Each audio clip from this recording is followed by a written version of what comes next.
Las 10:26, las 9:26 en Canarias. Juan Ramón Rayo, buenas noches. Juan Ramón, ¿estás ahí?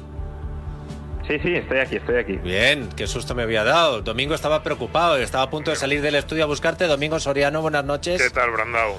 CaixaBank, que está usted ahí patrocinando esta sección de economía, también está aquí CaixaBank, así que estamos todos. Falta uno, y es nuestro presidente. A mí, políticamente, desde el análisis político, me ha extrañado que el presidente dijera lo que ha dicho sobre la economía. No os pido ya el análisis político, sino el análisis económico. Pedro Sánchez diciendo que la economía va muy bien, pero cuando entra en los detalles, ojo a lo que dice. Lo que es evidente es que no sabemos con certeza qué va a pasar durante los próximos meses. No lo sabemos. Sí sabemos, en todo caso, que hay organismos internacionales que creen que España va a ser uno de los países que más crezca el próximo año, este año también, de las principales economías avanzadas del mundo, con una tasa del 1,5% del Producto Interior Bruto para el año 2024. También pronostican, señorías, que va a continuar reduciéndose la inflación en España, aunque pueda experimentar, pues lógicamente, algunos repuntes a lo largo de este año. En todo caso, la incertidumbre sigue siendo alta, porque todo esto depende de una sola persona, que es Putin. No podemos, en consecuencia, confiarnos desde Europa, tampoco desde el Gobierno de España, y sobre todo no podemos perder de vista los problemas que seguimos padeciendo. Los precios de los alimentos siguen siendo altos, señorías, y evidentemente la emergencia climática y la sequía está exacerbando esos precios.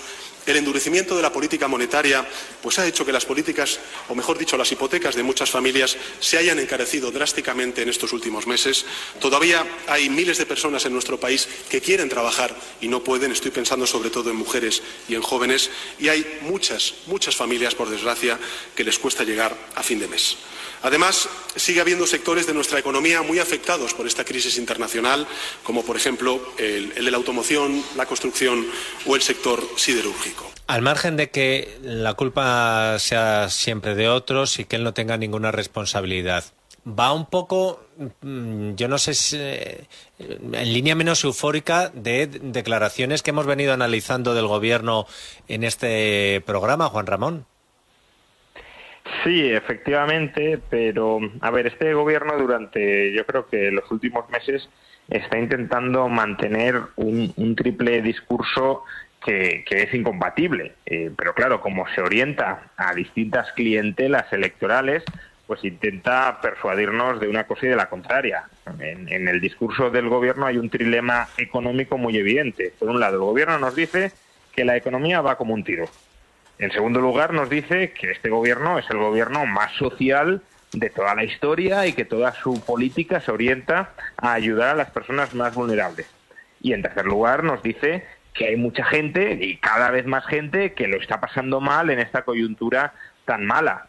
Pues claro, a ver, o la economía no va tan bien y, por tanto, aunque este gobierno adopte un perfil social, pues habrá mucha gente que sufra, o bien la economía va como un tiro, pero este gobierno no es muy social y, por tanto, ese crecimiento se concentra en los más ricos, o bien, si la economía va como un tiro y este gobierno es muy social, no puede haber cada vez más gente que lo esté pasando mal. Pero claro, como sí que hay mucha gente que siente que se está empobreciendo y el gobierno pues no puede venderle que todo va muy bien, que todo va como un tiro, pues tiene que mantener este trip, y que además ellos solo se preocupan por los más desfavorecidos como él. Pues claro, este triple discurso, este trilema tan esquizofrénico, pues lo tiene que mantener. Y al margen de esto, pues sí, es verdad que parece un tono más prudente que en otras ocasiones, porque, bueno, le conviene ser prudente, creo yo. Nos conviene a todos ser prudentes, tanto al alza como a la baja. Estamos en un momento de mucha incertidumbre, no sabemos realmente en qué dirección tirará la economía durante los próximos meses. Hay indicadores contradictorios para todos los gustos, pero es verdad que de alguna manera la intuición económica, el sentido común económico, la aplicación de la teoría económica de una manera quizá muy genérica y muy grosso modo, pero parecería orientarnos hacia una dirección más bien pesimista, porque es muy complicado que los tipos de interés hayan subido tanto en tan poco tiempo y que eso no tenga un impacto importante sobre la evolución de la economía. Pero no olvidemos que si han subido los tipos de interés es porque la economía estaba recalentada, porque había, por tanto, mucha inflación, y que los responsables ideológicos, al menos de última instancia, de ese recalentamiento son quienes defendieron los estímulos fiscales y monetarios, entre ellos, como digo, el presidente del gobierno. Sí, a mí me llama la atención lo de las, no sé si llamarlo excusas o las causas de esa especie de crecimiento mágico, pero que al mismo tiempo no genera los resultados que el gobierno desearía, porque ahí yo estoy muy de acuerdo con Juan Ramón.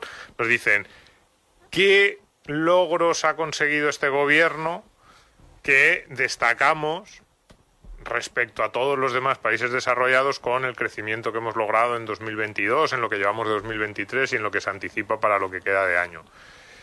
Claro, si eso es verdad, la segunda parte del discurso del gobierno queda muy debilitada, porque dices, ¿cómo puedes haberlo hecho tan bien y que siga habiendo tantos problemas como tú mismo dices que está habiendo? Por ejemplo, esta semana con la ley de vivienda, uno de los argumentos que planteaba el gobierno era pues que millones de españoles no pueden acceder a esa vivienda, que hay millones de personas en situación, o cientos de miles de hogares al menos en situación de vulnerabilidad, a los que había que retrasar los procesos de desahucio.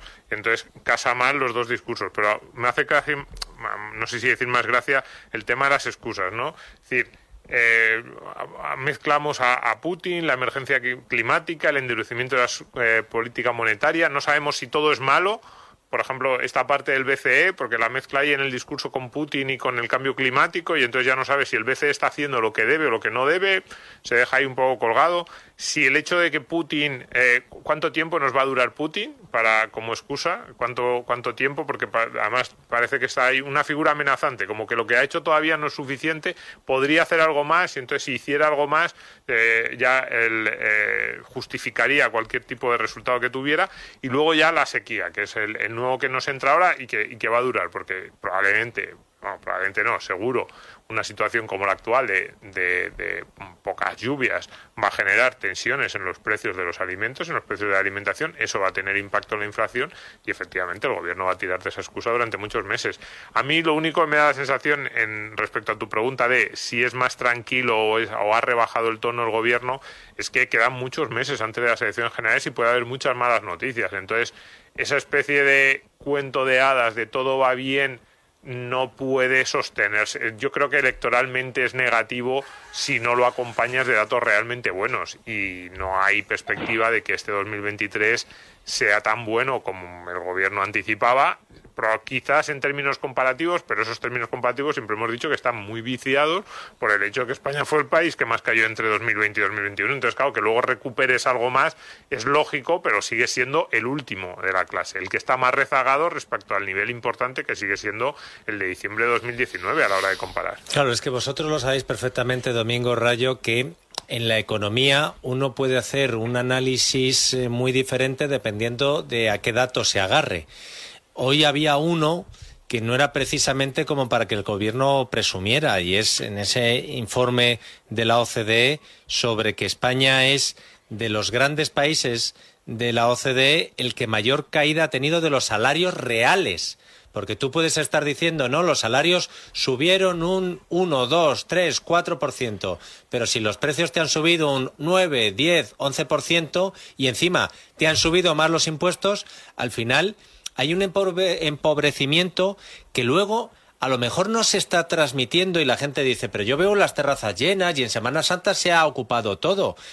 ¿Cómo lo veis vosotros? Lo que es la situación real, más allá de los datos, de los grandes datos económicos, la situación real, ¿cómo está, Rayo?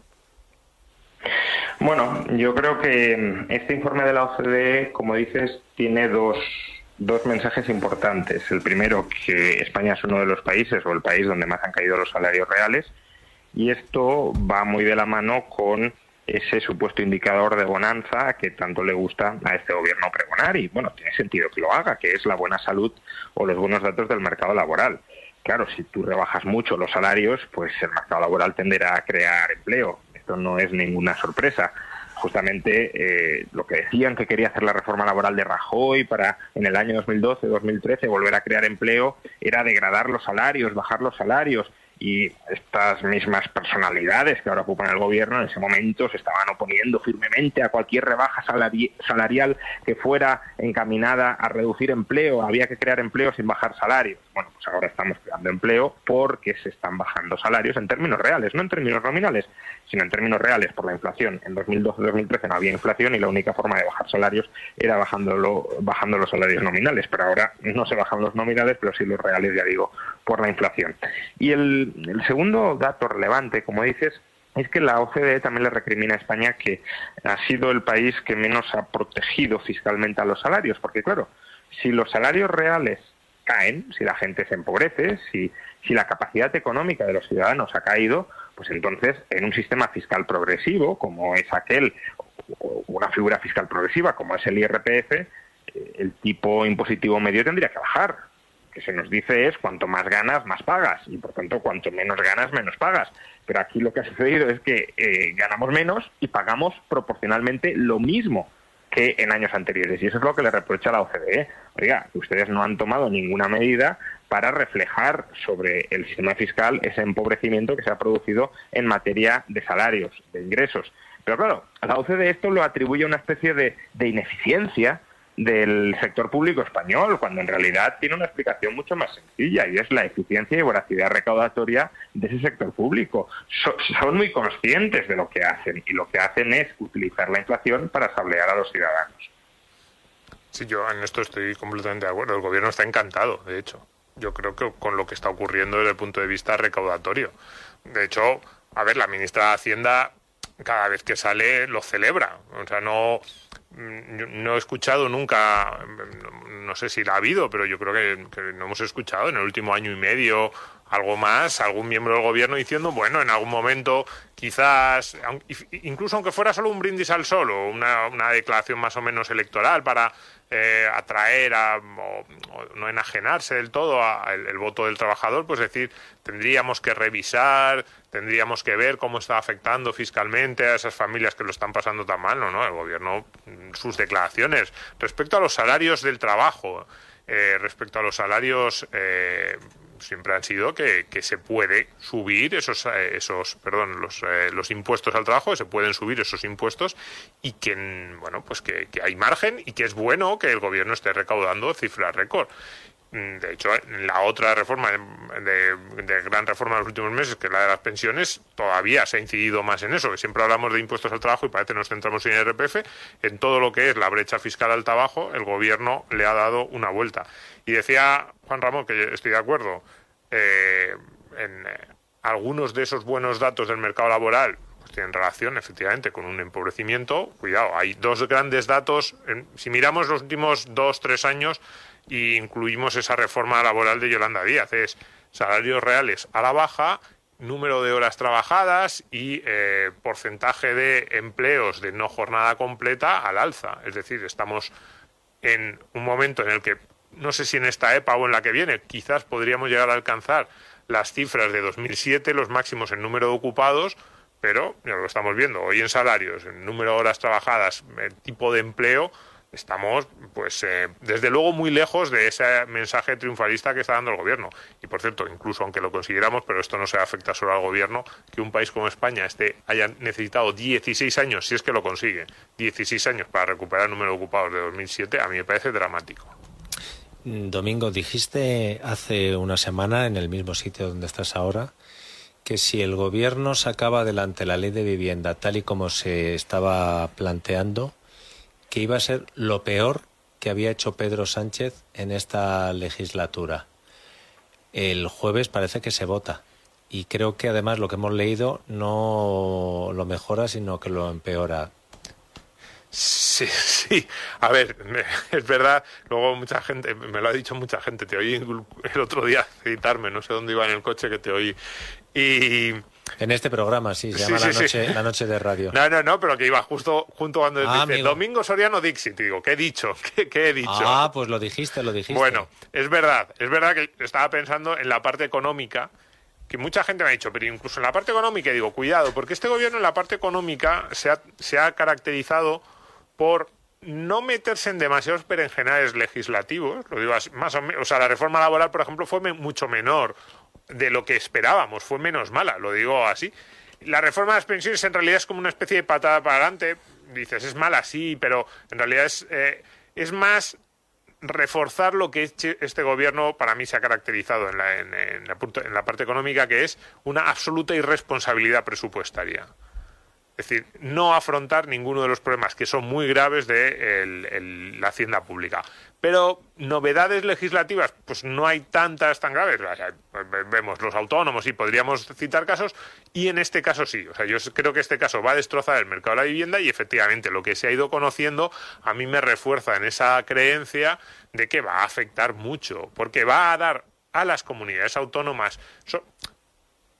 En aquellos mercados, iba a decir, va a afectar mucho en aquellos mercados que tengan la desgracia de tener un gobierno autonómico que quiera aprovecharse. Pero si un gobierno autonómico quiere aprovecharse, entre comillas, de esta ley, en sentido de aplicarla y dejar a los propietarios de vivienda de su comunidad sin demasiadas armas para sacar rentabilidad a esa propiedad, con todo lo que eso implica, de incentivos a futuro, de falta de seguridad, de miedo a qué hacer y a probablemente en muchos casos sacarla del mercado de alquiler, venderla u olvidarse, yo creo que va a ser una ley muy peligrosa. Y en la parte de los desahucios, no tanto con los ocupas, que también, pero es que los ocupas, o sea, yo creo que eso es un problema que ya tiene España. Es decir, cuando el PP decía, no, España se va a convertir en un chollo para los ocupas, yo decía, bueno, a ver si en el año 2018, cuando fuisteis, era muy diferente, o no había la sensación que tienen ahora mismo muchos colectivos en España de que las viviendas de los grandes tenedores, de los bancos o de los grandes fondos se pueden ocupar por sistema y no te pasa nada.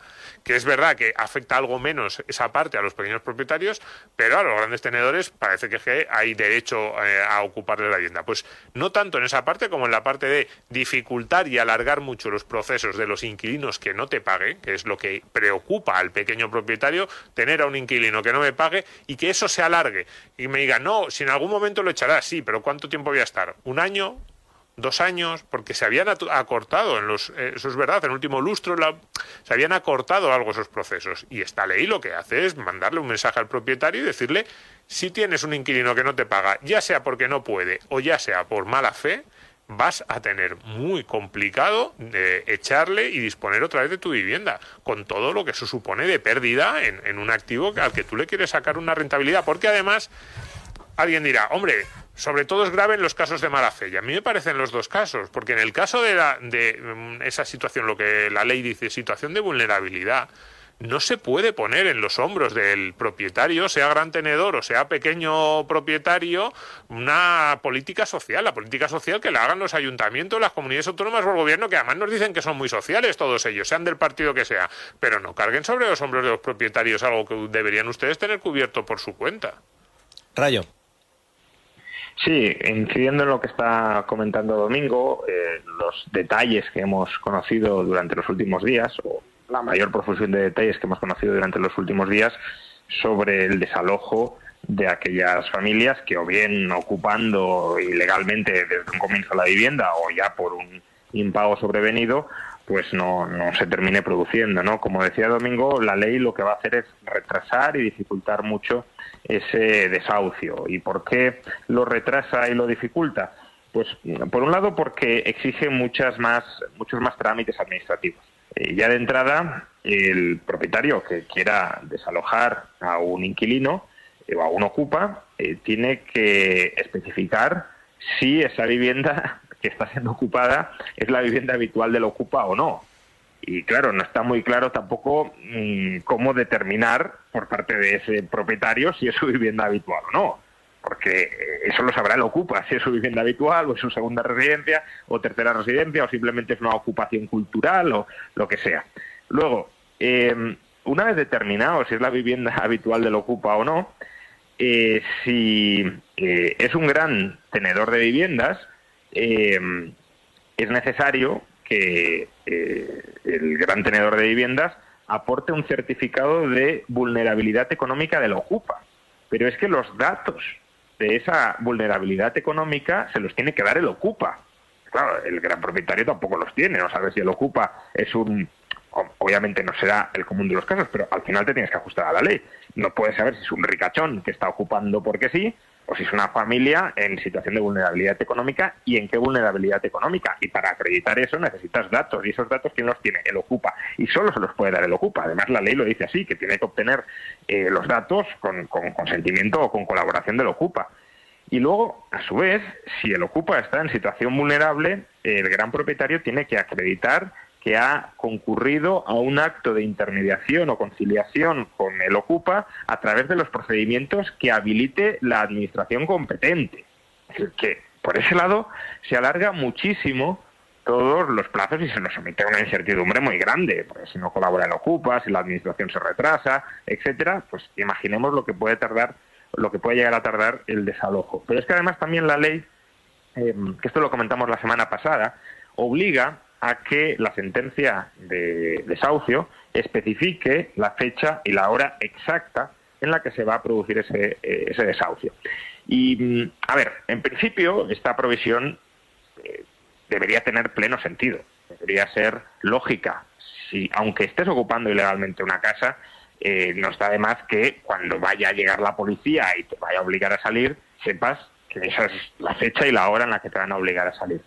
Ahora, ¿qué sucede? ¿Por qué se especifica o se impone esto en la ley?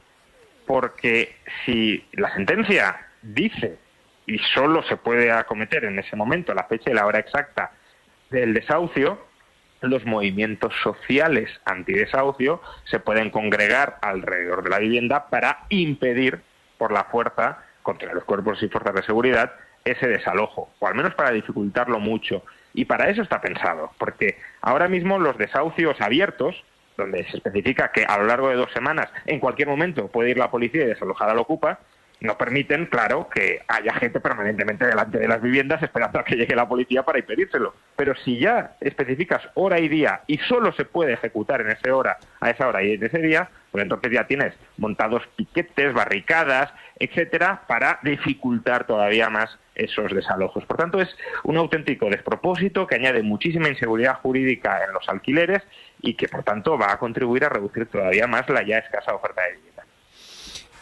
Rayo, una pregunta de tipo técnico. Ahora que te han otorgado el doctorado honoris causa a la Universidad Francisco Marroquín, ¿te tenemos que tratar de usted? Excelentísima. No, los amigos me pueden seguir tratando de tú, no pasa nada. Ah, bien, bien. Vemos que a Rayo no se le ha subido a la cabeza, Domingo. Había algunos rumores y tal de... No, claro, es que siendo ya doctor honoris causa y tal... Además te lo van a entregar en Guatemala, ¿no? Sí, efectivamente. Bueno, a ver, lo primero que decir, y no es modestia ni nada parecido, es que yo creo sinceramente que no merezco este galardón, sobre todo por la gente que lo ha recibido con anterioridad a mí, que pues es gente a la que admiraré siempre y que nunca alcanzaré, como puede ser Hayek, como puede ser Friedman, como puede ser Vernon Smith, como puede ser Buchanan, como puede ser Tulloch, es decir, mucha gente muy valiosa, muchos de ellos premios Nobel de Economía. Pero bueno, la universidad, no sé si por algún estado de enajenación o por cualquier motivo... Quizá por tu presencia en la noche de radio eso haya influido. Supongo que te lo habrá contado, claro que sí, todos son méritos que avalan el galardón. Y bueno, pues lo voy a recibir el próximo 6 de mayo. 6 de mayo en Guatemala, efectivamente, en la sede de la Universidad Francisco Marroquín. Ten en cuenta que estés en Guatemala o donde sea, te llamaremos, ¿eh? Creo que ya estaré de vuelta para el martes. Bueno. Luego haremos una conexión transatlántica. Juan Ramón Rayo, doctor honoris causa, muchísimas gracias. Juanma Rodríguez, buenas noches. Buenas noches. ¿Quieres decir luego a Rayo? Hombre, ¿Tú con quién crees pues que...? voy a darle la enhorabuena y decir que es muy merecido. Pero escucha, tú de usted. Tú a Rayo de usted. Yo no le he tuteado. No, también somos amigos. No le he tuteado. No le he tuteado. Ha dicho que Domingo y yo de tú, pero el resto ya veremos. Rayo, un abrazo fuerte. Un fuerte abrazo. Muchas gracias, Dieter.